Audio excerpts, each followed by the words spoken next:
आज हम ब्रह्म सूत्र के एक बहुत ही सुंदर और महत्वपूर्ण अध्याय की यात्रा पर निकल रहे हैं। यह अध्याय हमें सिखाता है कि परमात्मा यानी ब्रह्म केवल मंदिरों या मूर्तियों में सीमित नहीं है।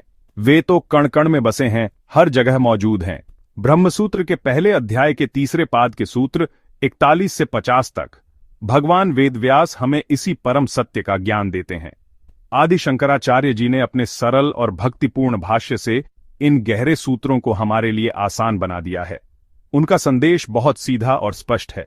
ईश्वर को खोजने के लिए कहीं दूर जाने की आवश्यकता नहीं है। वह आपके भीतर भी है और आपके चारों ओर भी। जैसे हवा हर जगह मौजूद है पर हमें दिखाई नहीं देती, वैसे ही परमात्मा हर वस्तु, हर विचार और हर जीव में समाये हुए हैं।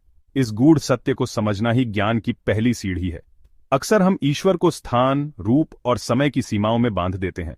हम सोचते हैं कि भगवान किसी खास जगह पर मिलेंगे या किसी खास रूप में ही दर्शन देंगे, लेकिन ब्रह्म सूत्र इस भ्रम को तोड़ते हैं।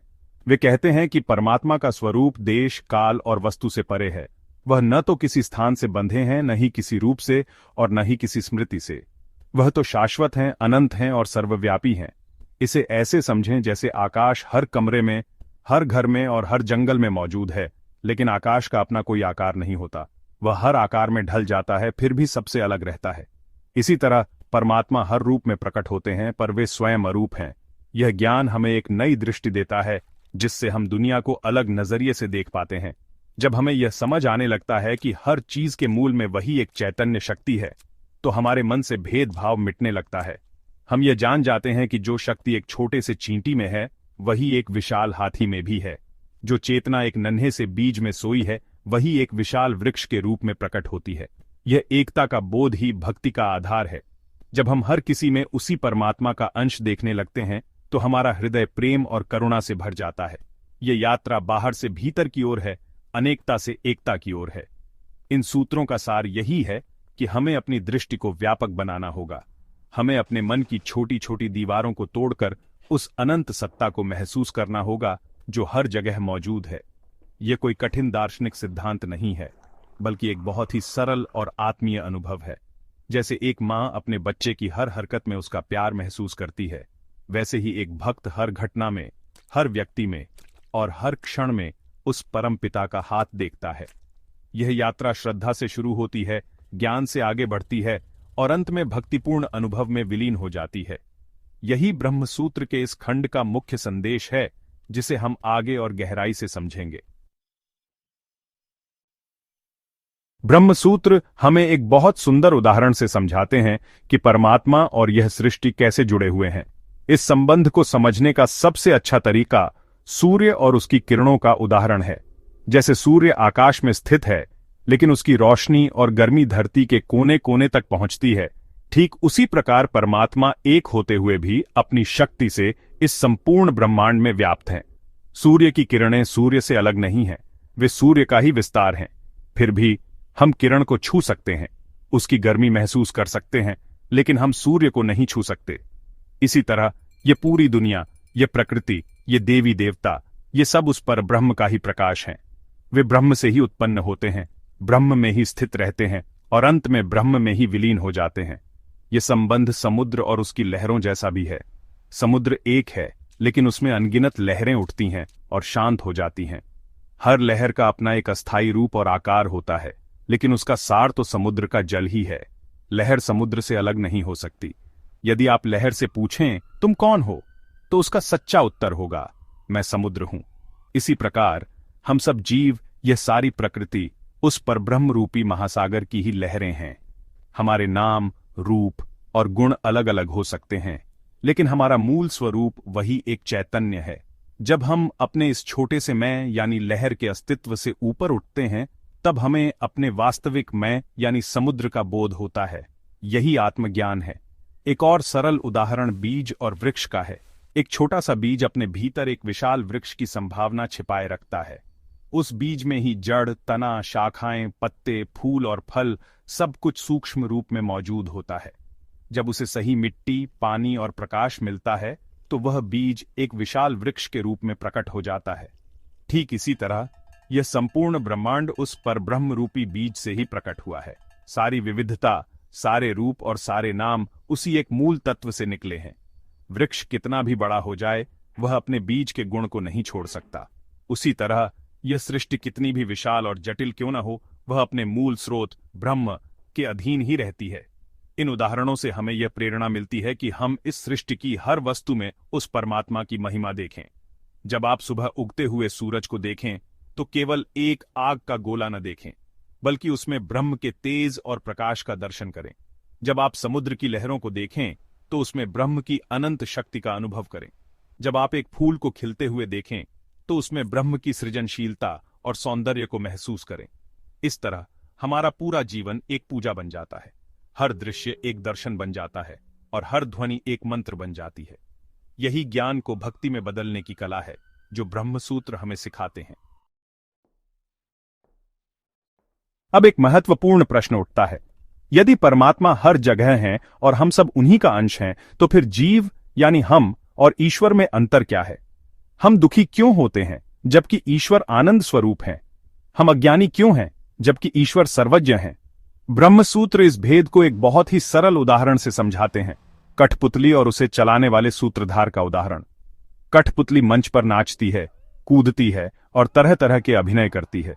उसे देखकर ऐसा लगता है जैसे वह जीवित है और सब कुछ अपनी इच्छा से कर रही है। लेकिन हम सब जानते हैं कि उसकी अपनी कोई शक्ति नहीं है। उसकी हर हरकत के पीछे उस सूत्रधार का हाथ है जो पर्दे के पीछे से धागों को नियंत्रित कर रहा है। इस उदाहरण में हम सब जीव उस कठपुतली की तरह हैं। हमारा शरीर, मन और बुद्धि ये सब प्रकृति के नियमों से यानी उन धागों से बंधे हुए हैं। हम अपने कर्मों और संस्कारों के अनुसार जीवन में सुख दुख का अनुभव करते हैं। हमें लगता है कि मैं यह कर रहा हूं, मुझे यह चाहिए, मेरा यह दुख है। यह मैं का भाव ही अज्ञान है जो हमें हमारे असली स्वरूप से दूर रखता है। दूसरी ओर ईश्वर उस सूत्रधार की तरह हैं। वह इन सभी धागों से परे हैं। वह कर्ता होते हुए भी अकर्ता हैं। वह सब कुछ नियंत्रित करते हैं लेकिन किसी भी चीज से बंधते नहीं हैं। वह साक्षी हैं जो इस पूरे खेल को देख रहे हैं लेकिन इससे प्रभावित नहीं होते। यही जीव और ईश्वर का मुख्य भेद है। यह भेद तब तक बना रहता है जब तक जीव को यह ज्ञान नहीं हो जाता कि मैं केवल एक कठपुतली हूं और असली शक्ति तो उस सूत्रधार की है। जैसे ही कठपुतली को यह बोध हो जाए, उसका सारा अहंकार समाप्त हो जाएगा। वह यह समझ जाएगी कि मेरा नाचना, मेरा बोलना, मेरा अस्तित्व सब कुछ उस सूत्रधार की कृपा पर निर्भर है। इस ज्ञान के आते ही वह स्वयं को उस सूत्रधार को समर्पित कर देगी। यही भक्ति है। भक्ति का अर्थ है अपने मैं को ईश्वर के तू में विलीन कर देना। यह कहना कि हे प्रभु, मैं कुछ नहीं हूं, सब कुछ आप ही हैं। आप जैसे नचाते हैं मैं वैसे ही नाचता हूं। इस समर्पण के भाव से जीव और ईश्वर के बीच का पर्दा हटने लगता है। ज्ञान और भक्ति ये दो पंख हैं जिनसे जीव इस भेद के सागर को पार कर सकता है। ज्ञान हमें बताता है कि हम वास्तव में कौन हैं। हम शरीर नहीं, मन नहीं, बल्कि शुद्ध चैतन्य स्वरूप आत्मा है जो उस परमात्मा का ही अंश है। और भक्ति हमें सिखाती है कि हम अपने इस ज्ञान को जीवन में कैसे उतारें। भक्ति हमें विनम्रता, समर्पण और प्रेम सिखाती है। जब ज्ञान और भक्ति का संगम होता है तो जीव को यह अनुभव होने लगता है कि वह कठपुतली और सूत्रधार दोनों ही उस एक ही परम तत्व के दो रूप हैं। धागे भी उसी के हैं, मंच भी उसी का है और खेल भी उसी का है। इस बोध के साथ सारा दुख, सारा बंधन समाप्त हो जाता है और केवल आनंद ही शेष रहता है। वेदों की वाणी, श्रद्धा का मार्ग और ज्ञान का प्रकाश। ब्रह्मसूत्र बार बार इस बात पर जोर देते हैं कि ब्रह्म का ज्ञान कोई मनगढ़ंत कल्पना या तार्किक अनुमान नहीं है। यह ज्ञान हमें वेदों से प्राप्त होता है, जिन्हें श्रुति भी कहा जाता है, जिसका अर्थ है जो सुना गया। वेद हमारे ऋषियों द्वारा गहरे ध्यान में अनुभव किए गए शाश्वत सत्य की वाणी है। इसलिए ब्रह्म को जानने के लिए सबसे पहला और सबसे महत्वपूर्ण साधन है वेदों पर श्रद्धा रखना। श्रद्धा का अर्थ अंधविश्वास नहीं है। श्रद्धा का अर्थ है ऋषियों की वाणी में विश्वास रखना और उनके बताए मार्ग पर चलने के लिए तैयार होना। जैसे एक बीमार व्यक्ति डॉक्टर पर श्रद्धा रखकर ही उसकी दी हुई दवा लेता है, उसी तरह एक आध्यात्मिक जिज्ञासु को वेदों और गुरु की वाणी पर श्रद्धा रखकर ही साधना के मार्ग पर आगे बढ़ना चाहिए। वेद हमारे लिए एक नक्शे की तरह हैं, जो हमें उस परम सत्य तक पहुंचने का रास्ता दिखाते हैं। जैसे एक अनजान शहर में नक्शा हमारी मदद करता है, वैसे ही इस संसार रूपी जंगल में वेद हमें भटकने से बचाते हैं। वे हमें बताते हैं कि ब्रह्म का स्वरूप क्या है, जीव और ईश्वर का संबंध क्या है और उस परम लक्ष्य को कैसे प्राप्त किया जा सकता है। आदि शंकराचार्य कहते हैं कि तर्क की अपनी एक सीमा है। हमारा मन और बुद्धि सीमित हैं, वे उस असीम ब्रह्म को पूरी तरह नहीं समझ सकते। तर्क हमें रास्ते में मदद कर सकता है, लेकिन अंतिम प्रमाण तो श्रुति यानी वेद ही है। वेदों का सहारा लिए बिना केवल तर्क के बल पर ब्रह्म को जानने की कोशिश करना वैसा ही है जैसे बिना आंखों के सूर्य के रंग को जानने की कोशिश करना। भाषा और विचार भले ही सरल हों, लेकिन श्रद्धा का महत्व बहुत गहरा है। ब्रह्म सूत्र हमें सिखाते हैं कि सभी शास्त्र, सभी पूजा पद्धतियां और सभी देवी देवता अंततः उसी एक वैदिक सत्य की ओर इशारा करते हैं। चाहे आप शिव की पूजा करें या विष्णु की, चाहे आप गणेश की आराधना करें या देवी की, आप वास्तव में उसी एक परब्रह्म की पूजा कर रहे हैं जिसका वर्णन वेदों में किया गया है। ये सभी रूप उस एक ही सत्य तक पहुंचने के अलग अलग मार्ग हैं। जैसे सभी नदियां अलग अलग रास्तों से बहकर अंत में एक ही समुद्र में मिल जाती हैं, वैसे ही सभी उपासना पद्धतियां अंततः हमें उसी एक ब्रह्म तक ले जाती हैं। इसलिए किसी भी मार्ग को छोटा या बड़ा नहीं समझना चाहिए। श्रद्धा का यह दीपक जब ज्ञान के प्रकाश से मिलता है तो साधक का मार्ग रोशन हो जाता है। श्रद्धा हमें चलने की प्रेरणा देती है और ज्ञान हमें सही दिशा दिखाता है। ब्रह्मसूत्र हमें यही संतुलन सिखाते हैं। वे हमें केवल श्रद्धा में बंधकर रुक जाने को नहीं कहते, बल्कि श्रद्धा के साथ साथ विचार करने और अनुभव करने के लिए भी प्रेरित करते हैं। वेदों में जो कहा गया है उसे अपने जीवन में अनुभव करने का प्रयास करना ही सच्ची साधना है। जब हम वेदों के ज्ञान को अपने दैनिक जीवन में उतारते हैं तो शास्त्र के शब्द हमारे लिए जीवंत हो उठते हैं। तब हमें यह विश्वास हो जाता है कि परमात्मा केवल किताबों में नहीं, बल्कि सचमुच कण कण में विद्यमान है। अनेक रूप, एक सत्य प्रकृति और देवताओं में ब्रह्म का दर्शन। ब्रह्मसूत्र का एक और अद्भुत संदेश यह है कि यह सारा ब्रह्मांड, जिसमें सभी देवी देवता, प्रकृति और प्राणी शामिल हैं, सब कुछ ब्रह्म से ही बना है और ब्रह्म के ही अधीन है।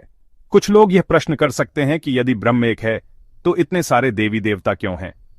इसका उत्तर बहुत सुंदर है।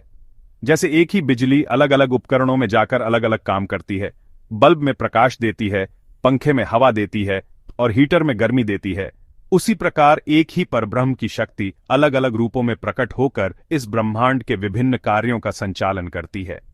ब्रह्मा जी सृष्टि करते हैं, विष्णु जी पालन करते हैं और शिव जी संहार करते हैं।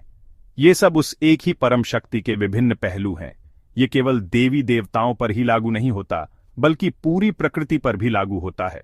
सूर्य, चंद्रमा, तारे, नदियां, पर्वत, वायु, अग्नि, ये सब उस परब्रह्म की ही विभूतियां हैं, यानी उनकी महिमा की अभिव्यक्तियां हैं।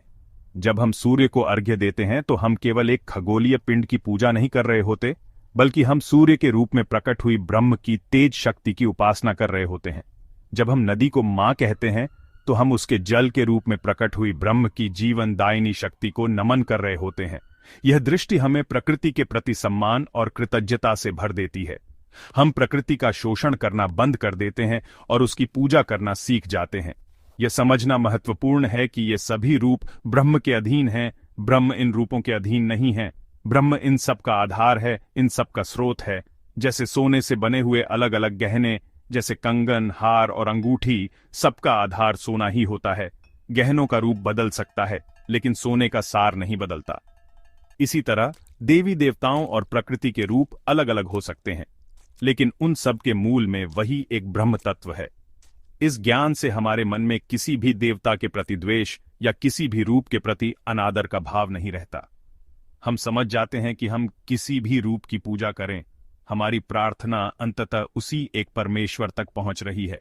यह एकता का दर्शन हमें एक बहुत ही व्यावहारिक और सुंदर जीवन जीने की कला सिखाता है। यह हमें बताता है कि हमें ईश्वर को खोजने के लिए दुनिया से भागने की जरूरत नहीं है। हम जहां हैं वहीं अपने आसपास की हर चीज में ईश्वर का दर्शन कर सकते हैं। आपके परिवार के सदस्य, आपके मित्र, आपके सहकर्मी, यहां तक कि पेड़ पौधे और पशु पक्षी भी सब उसी एक ब्रह्म की अभिव्यक्ति हैं। जब हम इस भाव से सबके साथ व्यवहार करते हैं तो हमारा हर कर्म सेवा बन जाता है और हर संबंध प्रेमपूर्ण हो जाता है। यह ज्ञान हमें दुनिया से तोड़ता नहीं, बल्कि दुनिया से सही मायने में जोड़ता है। यह हमें सिखाता है कि पूरा विश्व ही एक विराट मंदिर है और हर जीव उस मंदिर में प्रतिष्ठित एक मूर्ति है। भक्ति की धारा, हर क्षण में ईश्वर का अनुभव। इस पूरी यात्रा का सार एक ही है, भक्ति, ज्ञान और एकता का दिव्य संगम। ब्रह्मसूत्र के ये गूढ़ सूत्र हमें केवल बौद्धिक ज्ञान नहीं देते, बल्कि एक भक्तिपूर्ण जीवन जीने की प्रेरणा भी देते हैं। इस ज्ञान का अंतिम लक्ष्य केवल यह जानना नहीं है कि परमात्मा सर्वत्र है, बल्कि हर क्षण, हर सांस में उनकी उपस्थिति को अनुभव करना है। यह अनुभव ही जीवन की सार्थकता है, यही परमानंद है। जब ज्ञान हृदय में उतरकर भक्ति की धारा बन जाता है, तभी जीवन रूपांतरित होता है। तब हमारा जीवन एक बोझ नहीं, बल्कि एक उत्सव बन जाता है। हर सुबह एक नया अवसर लगती है उस परमात्मा की महिमा को देखने का, और हर रात एक मौका लगती है उसी की गोद में शांति से सो जाने का। इस अनुभव को अपने जीवन में उतारने का प्रयास करें। जब आप भोजन करें तो उसे केवल पेट भरने की क्रिया न समझें। यह सोचें कि जिस अन्न को आप ग्रहण कर रहे हैं वह परमात्मा की ही ऊर्जा है, और जो भूख आपके अंदर है वह भी उसी की शक्ति है।